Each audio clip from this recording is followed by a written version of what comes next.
कि गृह राज्य मंत्री का इस्तीफा होना चाहिए। वो कह रहे हैं, और राहुल गांधी का भी ट्वीट आपने देखा होगा, वो कह रहे हैं कि ये न्याय की प्रक्रिया में बाधा डाल रहे हैं। जवाब दीजिए सुधांशु जी। 3 दिन की पुलिस कस्टडी दी गई है और उत्तर प्रदेश पुलिस ने कितने दिन की कस्टडी मांगी? 14 दिन की। जब ये कह रहे हैं कि हम सत्ताधारी दल हैं, उनके पिताजी गृह राज्य मंत्री हैं, इसके बावजूद पुलिस ने 14 दिन की कस्टडी मांगी थी। कोई दूसरा उदाहरण कभी नहीं मिलेगा कि सत्ताधारी दल के किसी परिवार के व्यक्ति के विरुद्ध पुलिस ने 14 दिन की कस्टडी मांगी। दूसरी बात मैं कहना चाह रहा हूं, जो राहुल गांधी जी ने ट्वीट किया उसमें कुछ भी असहज नहीं है। भाई आज दिन भर प्रियंका गांधी जी मौन व्रत करते हुए मीडिया में दिखती रही, तो अब राहुल गांधी जी को भी तो अपना स्पेस बीच में बनाना ही था, तो कोई बात नहीं, ट्वीट किया तो आज वो भी उसमें दिखाई पड़ने लगे।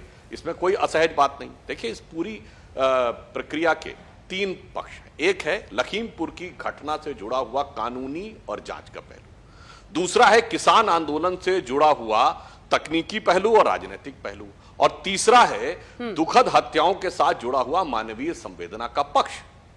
अब बताइए, अगर हम इसमें पहली बात के ऊपर आए, जो तकनीकी और कानूनी पहलू है, सरकार पूरी सक्रियता के साथ आगे है और उस सक्रियता और किस ईमानदारी के साथ है उसका प्रमाण 14 दिन की कस्टडी की रिक्वेस्ट है। दूसरा, जो आप तकनीकी सैद्धांतिक पहलू कह रहे हैं, तो आज ही रोहन गुप्ता जी की पार्टी की सरकार जहां पर है वहां पर भारत बंद का आयोजन था ना, महाराष्ट्र बंद का आयोजन। पूछिए महाराष्ट्र में कॉन्ट्रैक्ट फार्मिंग एक्ट है कि नहीं? कब से है? 2006 से। और वहीं की सरकार, अरे भाई अपना एक्ट क्रैश कर दो ना, आप तो सत्ता में हो।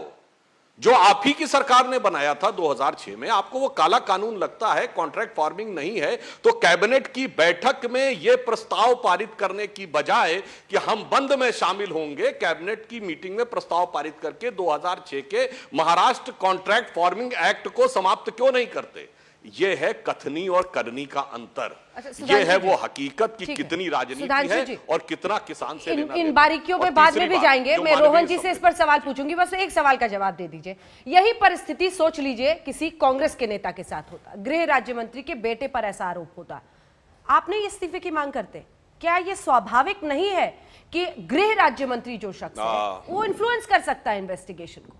और हमने देखा कि 6 दिन के बाद तो जाकर पुलिस हिम्मत जुटा सकी नोटिस चस्पा करने की। अंजना जी, आपने बहुत अच्छा प्रश्न कर दिया कि अगर ऐसा ही किसी कांग्रेस के गृह राज्य मंत्री के सामने होता। गृह राज्य मंत्री तो बहुत छोटा पद है।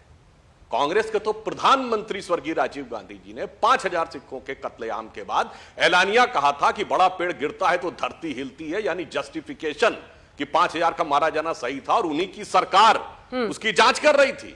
किसी आज कांग्रेसी पूत के मिल में हिम्मत हो तो कह दे कि इस्तीफा दे देना चाहिए था।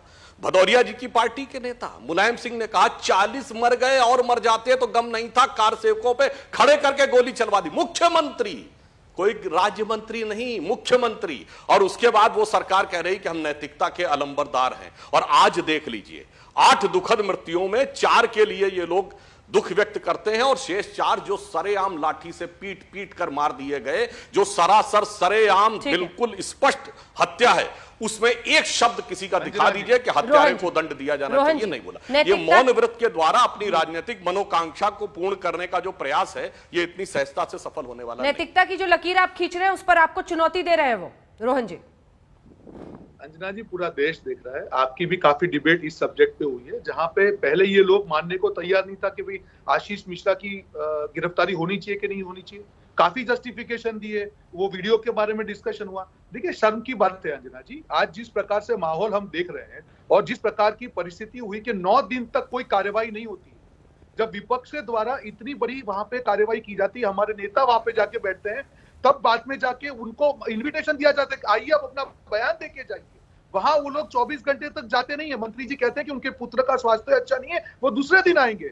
उसके बाद उसकी गिरफ्तारी होती है। आज 3 दिन का रिमांड दिया जा रहा है। रिमांड में कहा जाता है कि हमको कोऑपरेशन नहीं दिया जा रहा है, और अभी भी बेशर्मी से अगर ये भाजपा वाले ये कहते हैं कि नहीं, ये बात इंडिविजुअल है, हम लोग गृह राज्य मंत्री की बात कर रहे हैं, हम लोग कोई छोटे पद की बात नहीं कर रहे हैं। अंजना जी, आज मुद्दा यहाँ पे डे 1 से, अगर कांग्रेस ने इस मुद्दे को, सारे दूसरी भी विपक्षी पार्टियां, कोई घर से बाहर नहीं निकला, हमारी नेता वहां पे गई, उनको अरेस्ट किया गया, उसके बाद दबाव में आने के बाद ये हुआ है। बाकी इतना वीडियो आने के बावजूद भी अगर उसकी गिरफ्तारी नहीं होती है, ये सिर्फ भाजपा है तो मुमकिन है, बाकी कोई सरकार में। ये बात नैतिकता की है ही नहीं, दूध का दूध पानी का पानी है। और आज तो और चीजें साफ हो गई है। जब 3 दिन का रिमांड दिया गया ये बोल के कि कोऑपरेशन नहीं है, और क्या सबूत चाहिए इनको? मुझे लगता है कि बात नैतिकता की है ही नहीं, बात लॉजिक की है। उनको इमीडिएटली इस्तीफा देना चाहिए।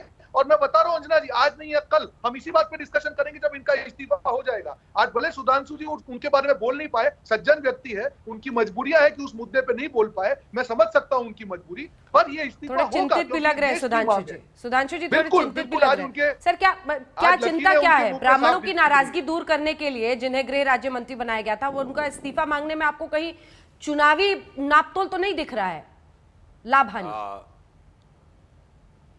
देखिए रोहन जी ने अंजना जी, जो रोहन जी ने बोला उसी के अंतिम वाक्य से मैं अपनी बात शुरू करता हूं। इन्होंने क्या बोला कि भाई पुलिस ने यह कहा कोर्ट में कि वो कोऑपरेट नहीं कर रहे हैं इसलिए इतनी कस्टडी मांगी है। हाँ। आप बताइए, अब दो में से एक आरोप आज विड्रॉ कर लीजिएगा।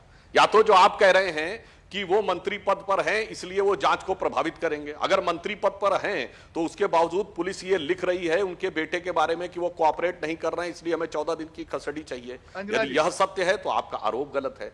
यदि आप ये मानते हैं कि वो इन्फ्लुएंस कर रहे हैं तो ये होना नहीं चाहिए था। इससे साफ हो गया कि सरकार पूरी तरीके से ईमानदार है और वो किसी और जहां तक मेरे प्रश्न का जवाब था, रोहन गुप्ता जी जवाब नहीं दे पाए, न राजीव गांधी जी का जवाब, न मुलायम सिंह जी का जवाब कि सरेआम हत्याओं को जस्टिफाई करना।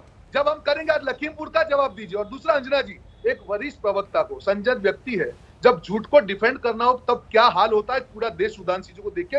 मैं उनकी गलती नहीं है, उनकी जो लकीरें दिख रही है, क्या डिफेंड करेंगे? आज जो मंत्री को इस्तीफा कब तक दे देना चाहिए था, अभी तक उसी मंत्री ने डिफेंड किया अपने पुत्र को। अंजना जी 8 दिन तक कार्यवाही नहीं हुई, और उनसे अपेक्षा भी क्या रखेंगे? बाप नंबरी, बेटा 10 नंबरी, उनके ऊपर इतने आरोप है, उनसे आप अपेक्षा क्या रखेंगे? पहली बात तो इनके गंभीर आरोप वाले व्यक्ति को गृह राज्य मंत्री बनाना मुझे लगता है कि सरकार की बहुत बड़ी नाकामी है। और इतने बड़े सबूत आ जाने के बावजूद भी उनको उनके पद पे रखना, और उस व्यक्ति के सामने खुद इतने बड़े आरोप, अजय आलोक जी को 15 साल से हत्या का मुकदमा चला है, आज तक कुछ नहीं हुआ।